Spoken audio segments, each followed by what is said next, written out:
Hello everyone. तो इससे पहले हम लोगों ने एक्सक्रीटरी सिस्टम के बाकी सारे टॉपिक्स कवर कर लिए हैं, इवन यूरिन फॉर्मेशन भी थोड़ा बहुत कवर कर रखा है, बट हम यहाँ पे काउंटर करंट मैकेनिज्म के साथ उसको डिटेल में डिस्कस करेंगे। अब मैं अगर आपको बताऊं, एक्सक्रीटरी सिस्टम बहुत ज़्यादा इंपॉर्टेंट चैप्टर है और उसमें नीट के जो क्वेश्चंस बनते हैं वो डेप्थ में बनते हैं, ठीक है। तो इस चैप्टर को या आपका बॉडी फ्लूइड्स एंड सर्कुलेशन वाले चैप्टर के जो कार्डियक साइकिल है वो आपको डेप्थ में समझने की जरूरत है। That will give you marks. Fine. अब इसके आगे बात करते हैं हम लोग process of urine formation and counter current mechanism के बारे में। पहली बात तो इस वीडियो को शुरू करने से पहले आई विल टेल यू कि आप चाहें तो आप टेलीग्राम ग्रुप को ज्वाइन कर सकते हैं, जिसमें आप कोई भी अपना क्वेश्चन, कोई भी क्वेरी वहां पर लिखकर भेज सकते हैं। उस ग्रुप में आई एम एक्टिव और जब भी होता है हम उस पर आपके क्वेरीज का रिप्लाई करते हैं। Secondly, you can join the Instagram as well with the name doctor Tanya Singh, जिसपे हम लोग जो आप अभी पढ़ रहे हो उसका रियल केस सिनेरियो क्या होता है वो वहां पर दिखाते हैं, उसके बारे में डिस्कशन करते हैं for the proper information and education process. वहां पे भी आप पर्सनली कनेक्ट कर सकते हो, अगर कुछ भी पूछना चाहें तो पूछ सकते हैं।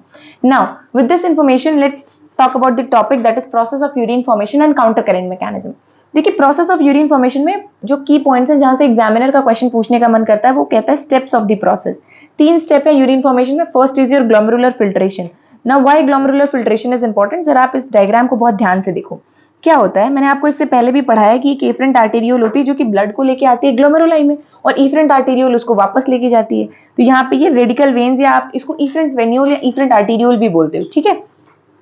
ये यहां से ब्लड को लेके आ रही है, तो ये जो ग्लोमेरुलस बन रहा है, ग्लोमेरुलस का मतलब होता है गुच्छा, tuft tuft capillaries is known as glomerulus, ठीक है। तो ये जो कैपिलरीज का गुच्छा बन रहा है, इसके थ्रू आपका ब्लड जो है वो नीचे फिल्टर हो रहा है। अगर मैं आपको बताऊं, इसके थ्रू आपका जो ब्लड है वो नीचे फिल्टर हो रहा है। नीचे फिल्टर होने के बाद जब ये ब्लड नीचे आ रहा है तो इसमें सिर्फ और सिर्फ ऐसा नहीं है कि यूरिन बन के बाहर आ रहा है, इसमें आपका निकल रहा है बहुत सारा ग्लूकोज, जो कि आपने बड़ी मेहनत से खा के, डाइजेस्ट करके, एसिमिलेट करके बनाया है, बॉडी ने इतना एनर्जी वेस्ट किया है उस पर। इसमें आपका बाहर आ रहा है सोडियम, इसमें आपका बाहर आ रहा है पोटेशियम और कुछ कुछ अमाइनो एसिड्स, ठीक है। तो ये कुछ ऐसे कंपाउंड्स हैं जो इस ग्लोमेरुलस के थ्रू नीचे पास ऑन हो जाते हैं आपके पीसीटी में during the process of filtration.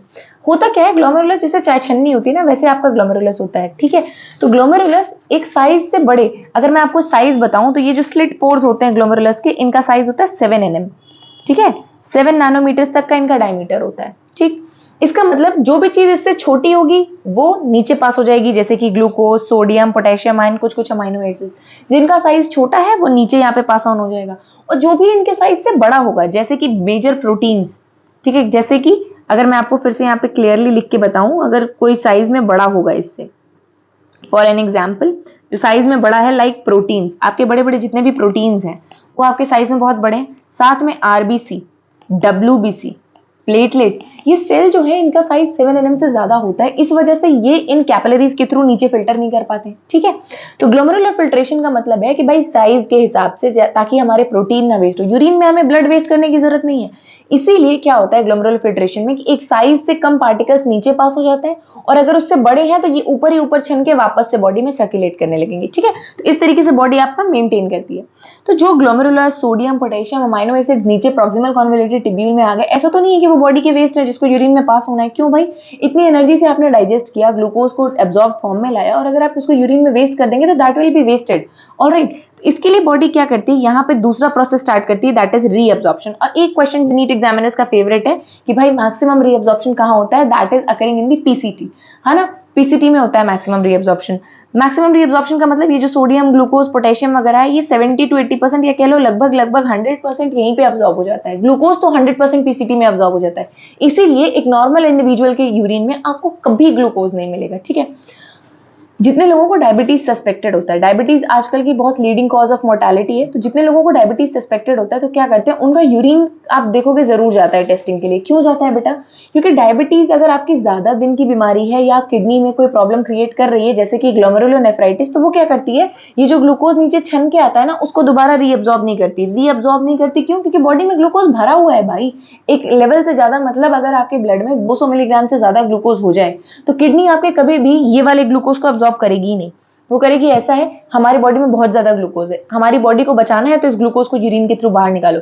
इसीलिए उन लोगों के यूरिन में आपको ग्लूकोज मिल जाएगा, and that is a diagnostic test of diabetes. ऐसे ही इंटरेस्टिंग फैक्ट्स के लिए, जैसे जो भी आप यहाँ पे पढ़ रहे हो उसको आप कैसे कोरिलेट करो, आप इंस्टाग्राम पे देख सकते हैं, and that is absolutely knowledgeable कि अगर आप किसी चीज को अच्छी तरीके से समझते हैं एंड आई वांट, उसका सिर्फ एक मोटो है कि जैसे यहाँ पर मुझे पढ़ाना पसंद है, वहाँ बेसिकली जो लोग जिनको मेडिकल की नॉलेज नहीं है, कहीं ऐसा ना हो कि उनको ना नॉलेज होने की वजह से उनकी कंडीशन खराब हो जाए। फाइन, अब आते हैं तीसरी चीज पे, दैट इज सिक्रीशन। सिक्रीशन की बात करते हैं, जैसे ग्लूकोज, सोडियम, पोटेशियम और अमाइनो एसिड्स तो यहाँ निकल के आ गए, है ना। हमने देखा कि कुछ कुछ चीजें यहाँ निकल के आ गई, ठीक है। अब हम इसकी बात करते हैं, just a minute, this is not sliding, I don't know why. Fine, हमने बात की थी सोडियम, पोटेशियम, ग्लूकोज की, तो ग्लूकोज, सोडियम, पोटेशियम तो यहाँ पे निकल के आ गया, ठीक है। अब ये यहाँ पे निकल के आ गया तो उसको दोबारा से रीअब्सॉर्ब भी करना है। रीअब्सॉर्ब कैसे करना है बेटा, ये जो आपके डीसीटी होता है, डीसीटी होता है वो कंडीशनल रीअब्सॉर्प्शन करता है। कंडीशनल रीअब्सॉर्प्शन का मतलब आपको याद होगा, इससे पहले के लेक्चर में मैंने बताया था एक हार्मोन आपका एडीएच, जो कि आपके बीपी कंट्रोल करने में भी मदद करता है। फाइन, तो एडीएच जो है वो क्या करता है, डिस्टल कॉन्वोल्यूटेड टिब्यूल्स पे एक्ट करके, और वहां से फिर वो क्या करवाता है, यहाँ पे आप देख रहे हो जो डिस्टल कॉन्वोल्यूटेड टिब्यूल्स हैं उन पे एक्ट करके वो कंडीशनल यानी कंडीशन के हिसाब से वाटर को रीअब्सॉर्ब करता है, ठीक है। कंडीशन के हिसाब से ये वाटर को रीअब्सॉर्ब करता है, तो that's why it's very very important. तो हमने क्या, और तीसरी चीज सिक्रीशन में और क्या आता है बेटा, सिक्रीशन में और क्या आता है, सिक्रीशन में और ये आता है कि जो आपके डीसीटी होते हैं, जैसे कभी कभी हम लोग दवा खाते हैं ना, पेन किलर्स बहुत ज्यादा खाते हैं, तो आपने पेपर में पढ़ा होगा कि हद से ज्यादा पेन किलर खाओगे तो डेफिनेटली आपका किडनी खराब हो जाएगा। तो क्या इस बात में कोई सच्चाई है? डेफिनेटली इसमें सच्चाई है।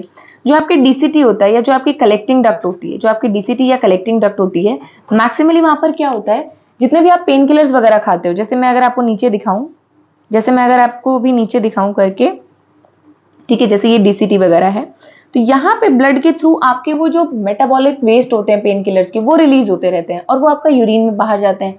तो इसलिए कहा जाता है कि अगर आप एक लेवल से ज्यादा पेन किलर्स वगैरह खाओगे तो जो डीसीटी का काम होता है वो बढ़ जाता है, तो कई बार ये टिब्यूल्स ब्लॉक होने लगते हैं, इस वजह से किडनी खराब होती है। So that's why it's very very important कि आप इन चीजों को बहुत ध्यान से समझें, ठीक है। तो अभी हम लोगों ने ये बात कर ली पूरे यूरिन फॉर्मेशन की। फाइन, हमने ये पूरी बात कर ली यूरिन फॉर्मेशन की। Okay, now let's talk about the next term. Next term क्या है बेटा, नेक्स्ट टर्म ये है, नेक्स्ट हम लोग को जो पढ़ना है that is counter current mechanism. Counter current mechanism कैसे समझ में आए, देखो काउंटर करंट का अगर मैं आपको सीधा सा मतलब समझाऊं, for an example, this is one limb, ठीक है, and this is second limb. हमने पढ़ा था किडनी में, क्या पढ़ा था बेटा, हमने ये पढ़ा था कि सबसे पहले यहाँ पे क्या होता है, बाउमेंस कैप्सूल होती है जिसमें कि ग्लोमेरुलस और बाउमेंस कैप्सूल दोनों आ जाते हैं, ऊपर आपका ये ग्लोमेरुलस है, उसके नीचे आपका पीसीटी होता है। पीसीटी का काम होता है मैक्सिमम रीअब्सॉर्प्शन, मतलब glucose, amino acid, sodium, potassium, मतलब जो इंपॉर्टेंट आयंस है वो बॉडी के वेस्ट नहीं होने चाहिए, वो दोबारा रीअब्सॉर्ब आने चाहिए। इसके बाद आता है loop of Henle. Loop of Henle का बेटा एक ही काम है, कंडीशन के हिसाब से यूरिन को कॉन्सेंट्रेट करना। ये बहुत ज्यादा इंपॉर्टेंट पॉइंट है कि कंडीशन के हिसाब से यूरिन कितना कॉन्सेंट्रेटेड और कितना कॉन्सेंट्रेटेड नहीं होना चाहिए, ये बहुत इंपॉर्टेंट है। Then is your DCT. DCT का काम है कंडीशनल रीअब्सॉर्प्शन, जैसे एडीएच ने कह दिया कि पानी की कमी है या ब्लड प्रेशर की कमी है, तो वो कंडीशन के हिसाब से अपना सोडियम और पानी को रीअब्सॉर्ब करता है। Next is your collecting duct and finally is your tubules, है ना। यही होता है आपके पूरे किडनी का स्ट्रक्चर। तो बर्मेंस कैप्सूल और ग्लोमेरुलस का क्या फंक्शन है, अल्ट्रा फिल्ट्रेशन, जिसको आप ग्लोमेरुलर फिल्ट्रेशन भी बोलते हो, है ना, तो वो प्रोसेस हो गया। PCT is for maximum reabsorption of useful substance. LOH यानी loop of Henle is basically for maximum concentration of urine, की कंडीशन के हिसाब से यूरिन कितना कॉन्सेंट्रेटेड हो जानी चाहिए, कितनी नहीं।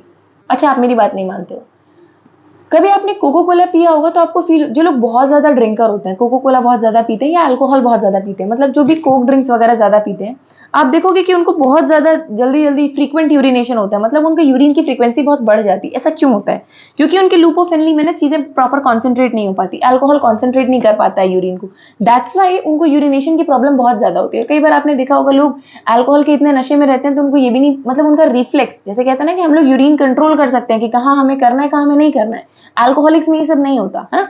तो इसके रीजन बेसिकली यही होते हैं। ऑलराइट, अब हम इसके आगे की बात करते हैं। डीसीटी में हमने बताया, एडीएच की फॉर्मेशन की बात करते हैं, ठीक है। तो जरा आप ध्यान से देख लो, यहाँ पे मैंने वो चीज समझाने की आपको कोशिश की है। Blood flow into the nephron, हमें समझ में आ गया कि ग्लोमेरुलर फिल्ट्रेशन की वजह से कुछ कुछ ब्लड यहाँ पे फिल्टर हो रहा है, कुछ कुछ फ्लो कर रहा है। फिल्टर होने के लिए ये पीसीटी में पहुंचा, पीसीटी में मैक्सिमम रीअब्सॉर्प्शन हो जाएगा, जो भी यूजफुल चीजें हैं, सोडियम, ग्लूकोज, पोटेशियम, मैक्सिमम चीजें रीअब्सॉर्ब हो जाएंगी, ठीक है। लूप ऑफ हेनली में जाते जाते ये यूरिन के फॉर्म में कंसेंट्रेटेड होने लगता है, क्यों, क्योंकि सारी यूजफुल चीजें तो हमने पीसीटी में निकाल ली, तो जो मतलब हमें यूरिन में देना है एक्चुअली लूप ऑफ हेनली में वही बच जाता है। और उसी टाइम पे, सेम टाइम पे आपका डीसीटी वगैरह में सिक्रीशन का प्रोसेस हो रहा होता है, मतलब बॉडी में अगर कोई और वेस्ट है या यूरिया है या कुछ भी आप पेन किलर खा रहे हो, कोई भी कंपाउंड खा रहे हो जो मेटाबोलाइज होकर वेस्ट होना है, that is secreted into the tubules, है ना। तो ये पूरा प्रोसेस हो गया। अब जरा ये बहुत ध्यान से देखना बेटा, इसलिए ध्यान से देखना क्योंकि यहाँ पे मैंने लूप ऑफ हेनली दिखाई है। अब लूप ऑफ हेनली के दो पार्ट है, एक जो पार्ट ध्यान से देखना, लूप ऑफ हेनली ऐसे है ना, ऐसे, एक ये जो नीचे आ रही है इसको बोलते हैं descending limb of loop of Henley, और एक जो ये ऊपर जा रही है इसको बोलते हैं ascending limb of loop of Henley. क्या बोलते हैं? असेंडिंग लिम्ब, जो नीचे आ रही है, जो इधर साइड फ्लो करवा रही है, दिस इज डिसेंडिंग, और जो ब्लड को ऊपर फ्लो करा रही है, this is ascending limb of loop of Henley. अब एक चीज आपको बहुत ध्यान रखनी है कि जो कॉन्सेंट्रेशन ग्रेडियंट होता है बेटा, कॉर्टेक्स और मेडुला, किडनी के नेफ्रॉन्स का जो कॉन्सेंट्रेशन ग्रेडियंट होता है, कॉर्टेक्स हमेशा 300 मिलिऑस्मोल होता है, मेडुला 1200 मिलिऑस्मोल होता है। अब मिलिऑस्मोल से डरना मत, ये बेसिकली कॉन्सेंट्रेशन को दिखा रहा है कि ऊपर से नीचे जैसे जैसे आते हैं वैसे वैसे नेफ्रॉन्स के कॉन्सेंट्रेशन बढ़ते जाते हैं। क्यों? क्योंकि नीचे जो है ना वो सॉल्ट्स इकट्ठा रहते हैं ताकि वो आपके यूरिन फॉर्मेशन को बहुत बेटर कर सके। ठीक है, तो दैट इज द रीजन। और अगर आपसे नीट में एक बार क्वेश्चन पूछा गया था कि जो मेडुला है वो ज्यादा कॉन्सेंट्रेटेड क्यों है, क्योंकि वहां पे कुछ सॉल्ट्स और साथ में यूरिया वगैरह कॉन्सेंट्रेटेड रहता है to make the counter current effective, that's why there is 1200 milliosmol concentration. Fine, अब देखते हैं descending limb of loop of Henle में। जैसे ही यहाँ से यूरिन पास हो रहा है, हमारा यूरिन पास हो रहा है, तो अभी क्या करना है, हमें मैक्सिमम वाटर को रीअब्सॉर्ब करना है। क्यों वाटर को रीअब्सॉर्ब करना है? क्योंकि हमें यूरिन को कॉन्सेंट्रेटेड करना है। डिसेंडिंग लिम्ब या असेंडिंग लिम्ब का काम होता है बेटा कंडीशनल रीअब्सॉर्प्शन या फिर कंडीशन के हिसाब से यूरिन का कॉन्सेंट्रेशन, यही काम होता है इन दोनों का। तो ये वही काम कर रहा है। डिसेंडिंग लिम्ब क्या कर रहा है?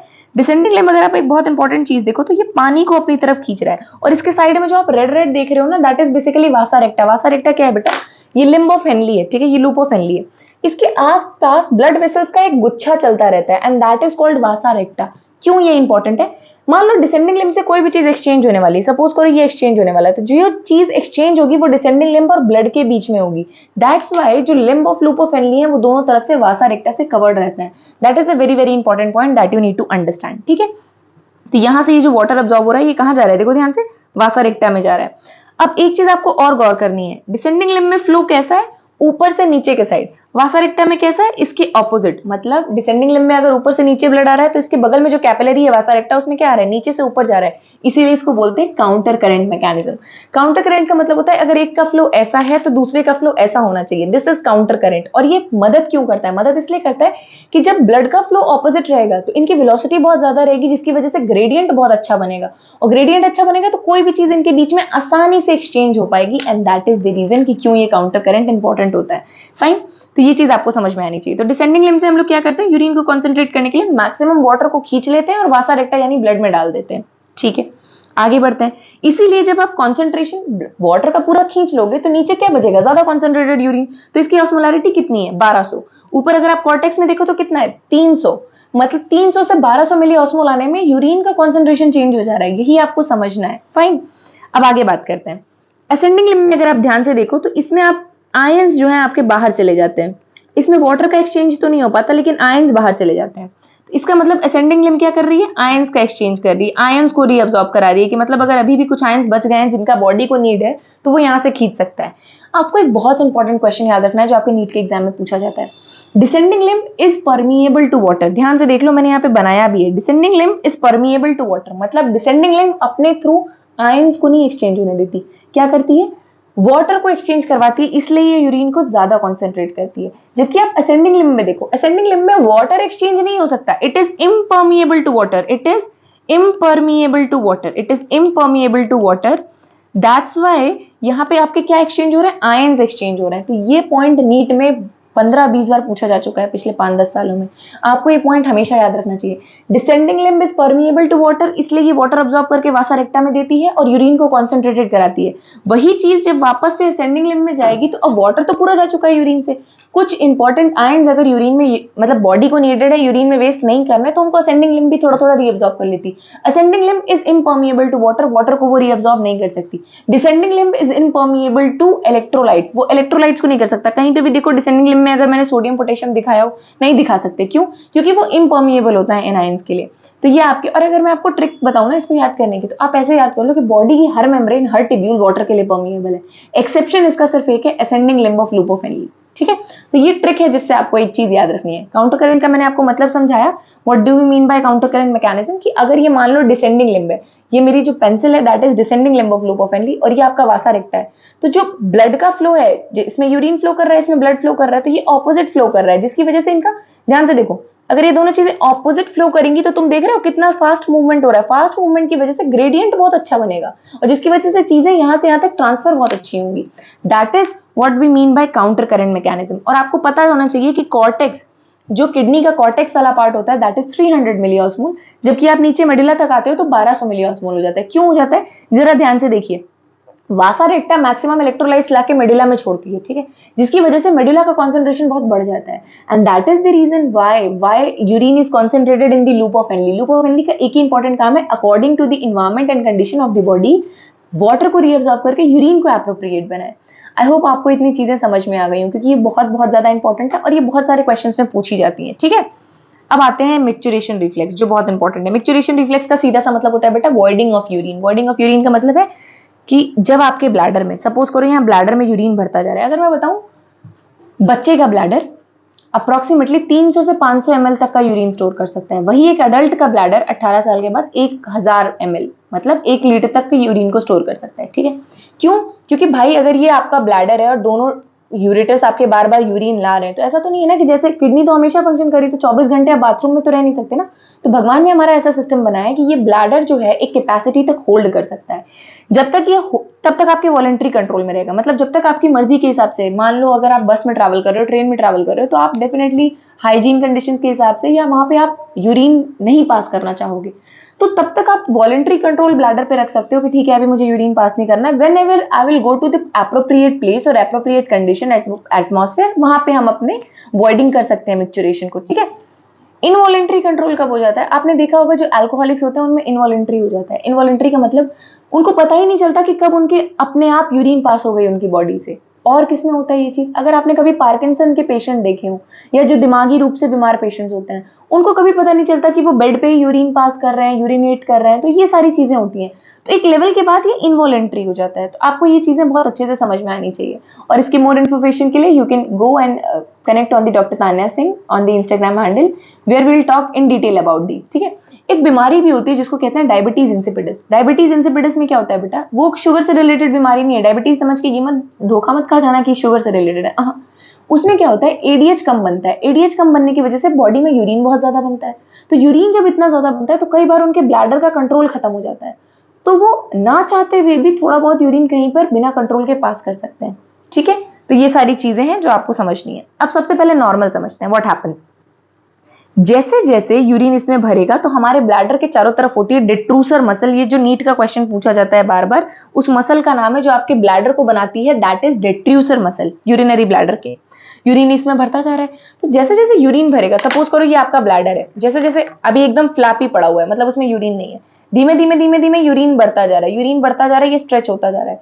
तो जब ये स्ट्रेच होगा ना, जब ये फैलेगा, तो इसके सरफेस पे होते हैं स्ट्रेच रिसेप्टर्स। जरा ध्यान से देखना, इनके सरफेस पे होते हैं स्ट्रेच रिसेप्टर्स। स्ट्रेच रिसेप्टर्स का काम है कि जब ये ब्लैडर भर जाएगा, एक्सटेंड करेगा, तो ये यहाँ से सेंसरी सिग्नल लेके जाएंगे ब्रेन को कि भाई इतना यूरिन बन चुका है कि ब्लैडर स्ट्रेच हो रहा है, आपको अब यूरिन पास करने की जरूरत है, ठीक है।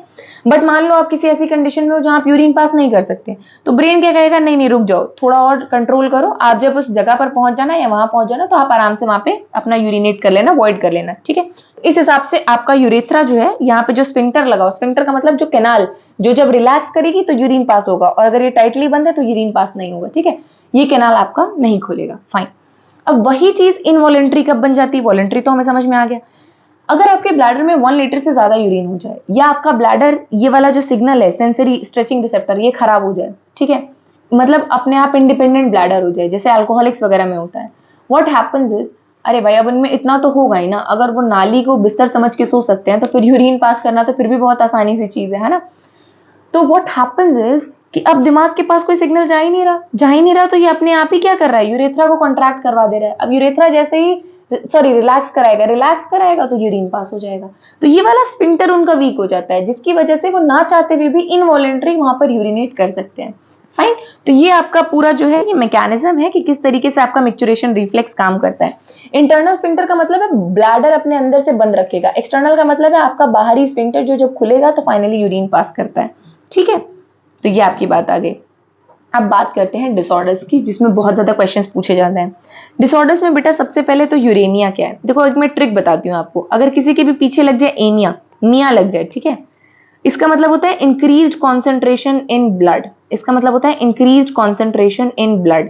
तो यूरेनिया का मतलब क्या हुआ, increased urea concentration in blood, urea का कॉन्सेंट्रेशन बहुत ज्यादा बढ़ गया है ब्लड में, इसको बोलते हैं यूरेनिया। और ये बहुत डेंजरस है क्योंकि ये किडनी के साथ साथ आपके दिमाग को डैमेज कर सकता है, it can lead to death, इतना फेटल है। इसीलिए तो डायलिसिस करवाते हैं ना जब किडनी खराब हो जाती है, कि यूरेनिया ना होने पाए। यूरेनिया का मतलब होता है यूरिन में यूरिया बहुत ज्यादा, सॉरी ब्लड में यूरिया बहुत ज्यादा बढ़ गया है, जिसकी वजह से आपका ब्लड ब्रेन बैरियर डैमेज हो सकता है या आप ब्रेन डेथ हो सकते हैं। ठीक है, सिंपल सी बात। दूसरा आता है एक्यूट किडनी इंजरी या AKI। What do you mean by this? Acute kidney injury या AKI का क्या मतलब होता है बेटा? मान लो मैंने बहुत पेन किलर्स खाए, एक दिन में मुझे इतना मन किया कि मैंने 15-20 पेन किलर्स खा लिए या 10 पेन किलर खा लिए, या कोई ऐसा इंसान है जिसको पेन किलर्स ना ऐसे लगती है टॉफी है, तो वो हर दूसरे दिन तीसरे दिन 10-5 पेन किलर खाता रहता है। व्हाट हैपेंस इज, मैंने आपको पहले भी बताया था, डिस्टल कॉन्वोल्यूटेड टिब्यूल का काम होता है सिक्रीशन, जो भी बॉडी में मेटाबॉलिज्म हो रहा है उसको यूरिन में सिक्रीट करो, अगर वो बॉडी के लिए रिक्वायर्ड नहीं है तो जो भी आप दवा खाते हो उसके जो टॉक्सिक मेटाबोलाइट्स होते हैं वो भी तो DCT के थ्रू सिक्रीट हो रहे होते हैं ना। तो वहां पे अगर आप हद से ज्यादा पेन किलर खा लोगे तो वो DCT ब्लॉक हो जाती है, और DCT ब्लॉक हो जाती है तो किडनी में इंफेक्शन या किडनी में स्टोन के चांसेस बढ़ जाते हैं। उसी को बोलते हैं एक्यूट किडनी इंजरी की, मतलब आपने कुछ बहुत ज्यादा पेन किलर्स या मेडिसिन खा ली जो रिक्वायर्ड नहीं थी, जिसकी वजह से किडनी के ट्यूब्यूल्स ब्लॉक हो गए। ये परमानेंट डैमेज नहीं है, ये एक छोटे टाइम के लिए डैमेज है जो कि आपके टाइम के साथ मेडिसिन के साथ सुधारा जा सकता है। फाइन। तीसरी बात करते हैं रीनल कैल्कुलाई या रीनल स्टोन। इसमें जो क्वेश्चन आता है कि मैक्सिमम स्टोन्स किसके बने होते हैं, तो दैट इज कैल्शियम ऑक्सलेट्स।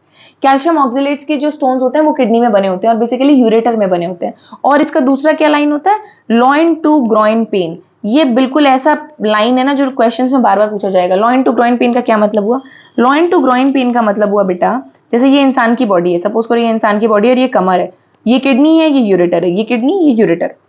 तो अगर यहाँ पे कोई स्टोन फंसा हुआ है, कोई स्टोन यहाँ पे फंसा हुआ है, सपोज करो इसको मैंने डार्क कलर से बना दिया, यहाँ पे कोई स्टोन फंसा हुआ है, तो पेन हमेशा क्या होगा, कमर से लेके इनर थाई की तरफ पेन होगा। इसी को बोलते हैं लॉइन टू ग्रॉइन पेन।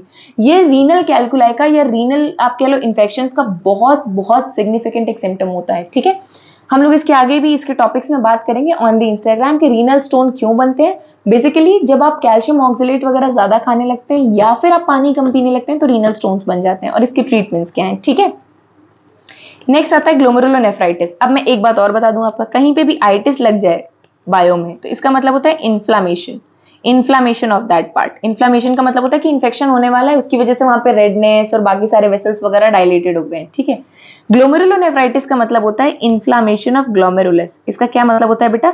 इसका मतलब होता है इन्फ्लामेशन ऑफ ग्लोमेरुलस। तो जो हम लोग ऊपर ग्लोमेरुलस पढ़ रहे थे ना, बेसिकली उसी को कह देते हैं हम ग्लोमेरुलोनेफ्राइटिस। और मोस्ट कॉमनली ये आपको डायबिटीज मेलाइटिस में देखने को मिलेगा, क्योंकि वो जो शुगर होती है वो हद से ज्यादा होती है। हद से ज्यादा होती है तो वो क्या करती है, इन जो छोटी छोटी कैपिलरीज है इनको ब्लॉक कर देती है, उनका इन्फ्लेमेशन करवा देती है। That's why glomerulonephritis is most commonly seen with diabetes patients. Alright, diabetes तो देखो बेटा किडनी खराब करने के लिए मोर देन सफिशिएंट है, उसमें बहुत सारे कॉम्प्लिकेशंस होते हैं। तो इट्स वेरी वेरी इंपॉर्टेंट कि डायबिटीज को हम बहुत डिटेल में पढ़ें ताकि हमारे आसपास जो लोग रह रहे हैं कम से कम हम उनकी देखरेख तो कर पाए। ओके, नेक्स्ट इज ये CKD। CKD आपकी बुक में नहीं दिया है बट क्वेश्चन बहुत पूछा जाता है, जिसका फुल फॉर्म होता है chronic kidney disease. Chronic kidney disease का मतलब हुआ कि किसी को डायबिटीज मेलाइटिस था 5-10 साल से और उसने अपना ढंग से इलाज नहीं कराया या ढंग से अपना शुगर कंट्रोल नहीं किया, तो उसकी जो किडनी फेलियर होती है उसी को बोलते हैं CKD। उसको क्या बोलते हैं? CKD। मतलब सालों साल से जब धीमे धीमे किडनी आपकी फेल हो रही है और फाइनली एक बार काम करना बंद कर दे, that is known as chronic kidney disease या CKD, जो कि मोस्ट कॉमनली आपको शुगर पेशेंट्स के साथ देखने को मिलता है जिनका अनकंट्रोल्ड शुगर लेवल रहता है, that is above 200 mg/%। Fine, diabetes ऐसा टॉपिक है जो बहुत ज्यादा मोर्टालिटी क्रिएट कर रहा है। इसके बारे में हम चाहेंगे कि हम अपनी तरफ से हद से जितना हो सके उतने से ज्यादा इंफॉर्मेशन स्प्रेड कर पाएं। I request you all to kindly do that the same, ताकि आप भी उन चीजों को समझ पाएं और उनको कॉम्प्लिकेशंस में ना लैंड होने दें। And hope you all the very best. आप ऐसे ही पढ़ाई करते रहिए and you will surely get your success in your hand. Thank you.